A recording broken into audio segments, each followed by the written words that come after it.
In modern medicine and modern science, there's a tendency to identify consciousness, mind, and brain, make mind a function of the brain, consciousness a function of the mind, and to treat them chemically and to alter them chemically, and that well-being is good chemistry of the brain, higher consciousness is good chemistry of the brain, and unhappiness is bad chemistry of the brain. Nobody's responsible, but we need to change the chemistry to make it better. Now, in the yogic thought, brain, mind, and consciousness are three different things, but they're related at a certain level. So my question to Sadhguruji is the nature of brain, mind, and consciousness, how we can use the brain and mind in the proper way without getting stuck in them, and a model of healing that is based on more consciousness than brain chemistry.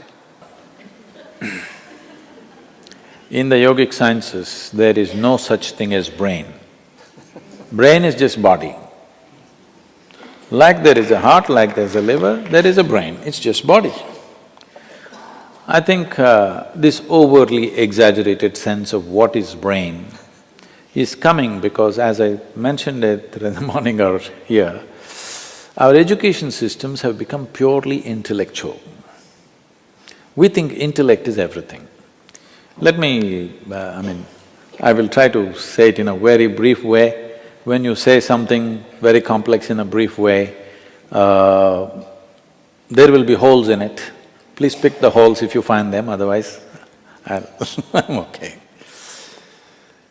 In the yogic system, we are looking at the human mind as 16 parts. These 16 parts are in 4 categories. The first one is Buddhi. Buddhi means the intellect. Intellect, I'm asking you, do you want your intellect sharp or blunt?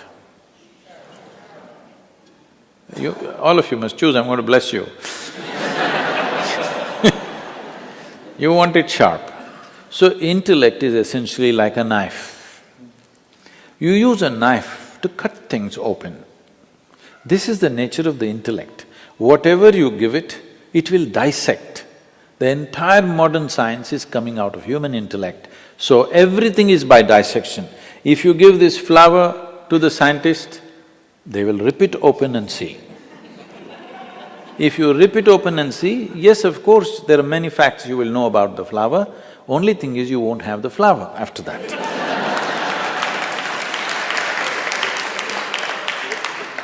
And now if you really want to know something, let's say you really want to get to know your mother, please don't dissect her. That's not the way it works. Because what you can know by dissection is material aspect of life. You cannot know life by dissection. Only the material and the physical can be dissected. But now we are using our intellect to understand the entire gamut of things. Now we try to dissect. We go on talking about unifying the world and unity and enlightenment, everything with intellect. This is like using a knife to stitch something. If you stitch something with a knife, you leave it in tatters. So you are seeing this, the more knowledge you gather about something, the more misunderstanding and further away from truth we are becoming, not because information is bad, because we are trying to stitch with a knife. So intellect is like a knife, it must be sharp, it is a survival instrument. If you did not have a discriminatory intellect, you would not be surviving on this planet, it's very, very vital. But survival is all that it can do. But intellect cannot function unless there is a certain volume of memory. If you wipe out all your memory, it doesn't matter whatever your IQ is right now, if you take off all your memory, you will suddenly look stupid. You may be still intelligent, but you look stupid. This always happens in India. People are putting rural children and urban children together and testing them. Just because of the volume of information that the urban child has, he looks smart. A rural child looks stupid, but you put them in real situations, you will see they will come out so smart because their intelligence is fully on.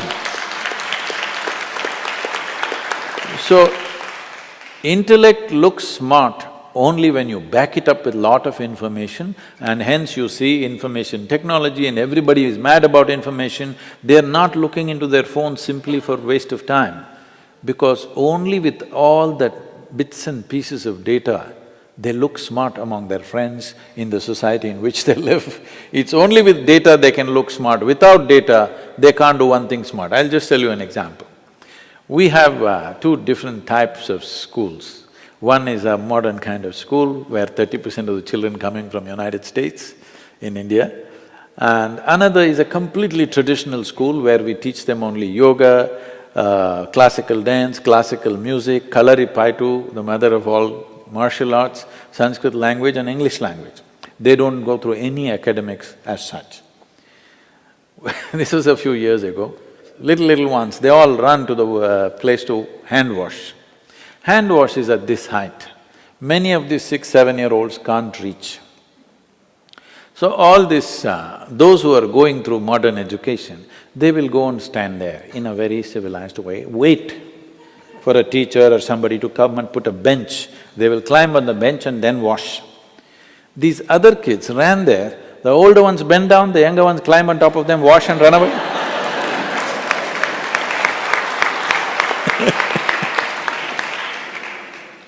So, too much orientation towards intellect and the other dimensions of intelligence are completely uncultivated today. So the next dimension of the mind is referred to as Ahankara, which we have completely ignored. Ahankara does not mean ego as most people are beginning to think, it means identity. What are you identified with?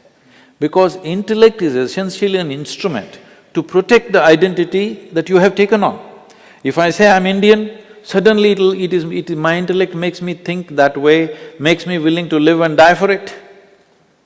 You will see just a piece of cloth, if you show, I mean a flag, people will have tears in their eyes. Just the identity. If you had put them somewhere else and shown another flag, the same thing would happen.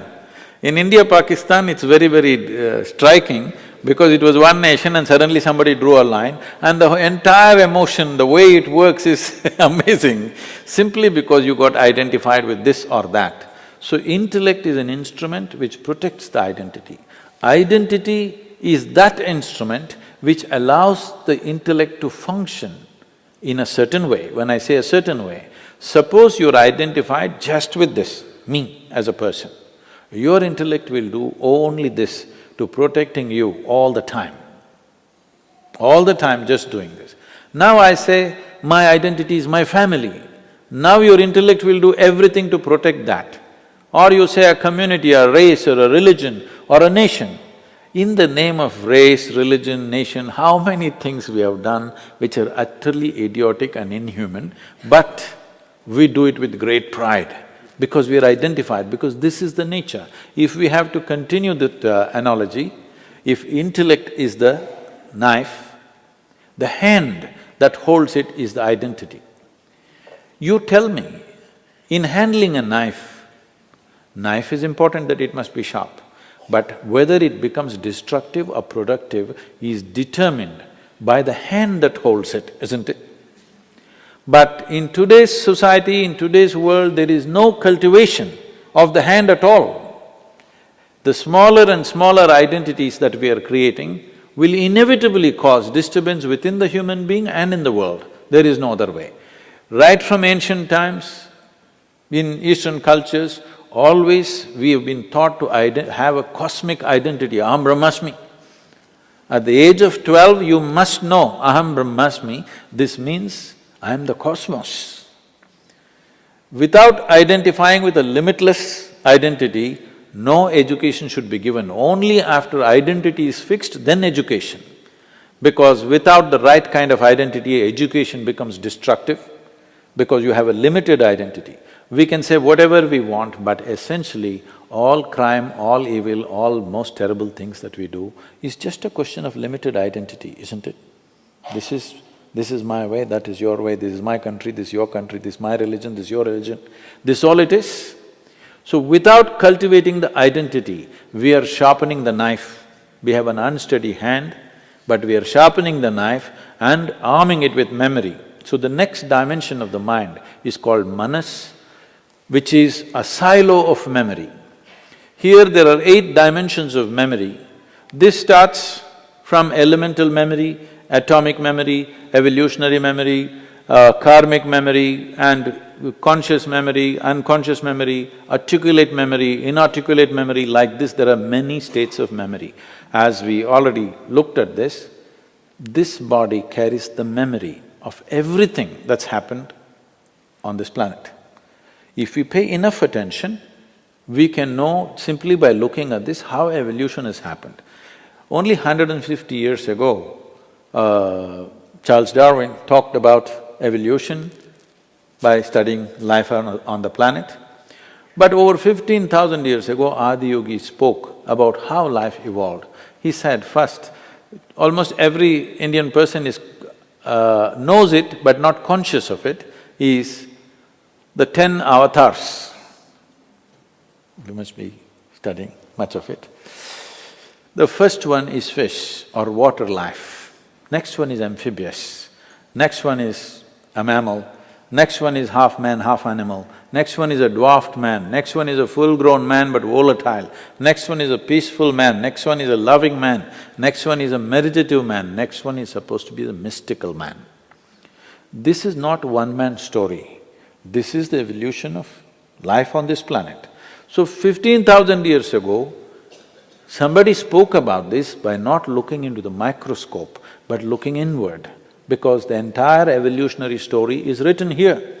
So the yogic system is focused on this as to how to activate different dimensions of memory, because without that, with limited amount of memory, you are bound to act in immature ways. So if your intellect becomes super capable, then it's very, very important your identity is cosmic, limitless identity, and your memory is evolved, that all dimensions of memory are active. These 3 function in a certain way, some people have evolved it in certain ways, but largely it is happening in a very skewed way, too much of intellect and other things are very minimalistic. The 4th dimension of intelligence is referred to as Chitta. This is a dimension of intelligence which is unsullied by memory. See, we must understand this. We are who we are only because of the memory that we carry. From the color of our skin to what we identify with, what we are, whether we are male or female or everything is a question of memory. It is the memory stored in this which is deciding all these aspects. Whether I am a human being or some other creature is also a question of memory. Memory is a tremendous possibility, but memory is also a limitation and a boundary. What is you and what is me is right now, the boundary of this is just memory. What I remember in my system and what you remember in your system is the boundary. So memory is also a boundary. Memory is the basis of all forms that have happened. There is a certain memory which creates patterns, which patterns in turn create physical forms. The way we are, the kind of form that we have taken is essentially out of the basic memory that is there. Never it got confused in the sense, suppose you and a cow every day start eating mangoes. Never it happens that one day by accident or by lapse of memory, the cow became human or you became a cow. Both of you eat the same food every day, but it will not happen because the memory is so strongly instilled at various levels. We are recognizing 8 different dimensions of memory. But Chitta has no memory. No memory means no boundary, an intelligence beyond bounds. In the yogic culture, there is a mischievous way of expressing this. We say, if you touch your Chitta, God will become your slave, because your intelligence becomes boundless, everything becomes within access. So, it is very important because this is the first time, we must understand this. This is the first time where our survival process is as organized as it is today. This is the first time that human beings have so much time to look at things, otherwise just putting the food together would take 24 hours. Once again, in affluent societies, we are going back to the same thing. As you said, in Montana, somebody has to work 3 jobs when so much land is there. Why do you need to do a job to make your food? No, because you want to buy it in Walmart. I'm saying we've just kind of twisted the entire thing. For the first time, our survival… For example, today you go into your superstore, what you need for next 1 year, you can buy, bring it home and not step out of your house for the next 1 year. It's possible, never before it was possible.